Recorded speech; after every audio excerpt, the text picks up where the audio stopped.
पिला माने आज शिक्षा सप्ताहर प्रथम दिन बुझल कि तेणु आज प्रथम दिवस रे तुमर ज्यामिति ज्यामिति रे हम त्रिभुज संपर्क रे जानिबा त्रिभुज का कहते ना तीन बाहु द्वारा आबद्ध क्षेत्र को त्रिभुज कहते त्रिभुज रे केटा बाहु सातटी बाहु तीनटी बाहु भुज कहले बाहु त्रिभुज तीन बाहु हला कि सेही भली केते प्रकार त्रिभुज अछि 7 प्रकार त्रिभुज अछि के कहि परिबो हाथ देखिलो ए आड़े के कहि परिबो हाथ दे कैमरा करू छाडू के कहि परिबो क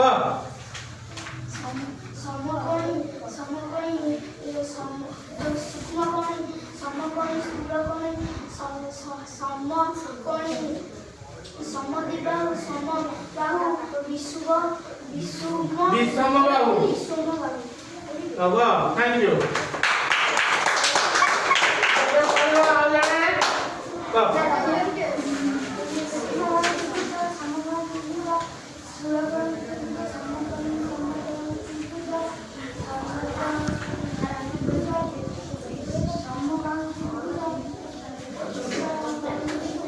थैंक यू ठीक है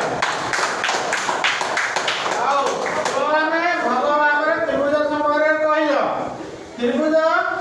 वर्तमान जो सूक्ष्म त्रिभुज तार तीन कोण जाक सूक्ष्म कोण तो जानि जो 90 डिग्री को माने सूक्ष्म तेणु तीन कोण होछि तार सूक्ष्म ता भीतर के 90 रु अधिक नांती द्वितीय कोण हैला समकोणी तार गोटिए कोण समकोण अन्य दुई कोण सूक्ष्म कोण तेणु से होछि सूक्ष्म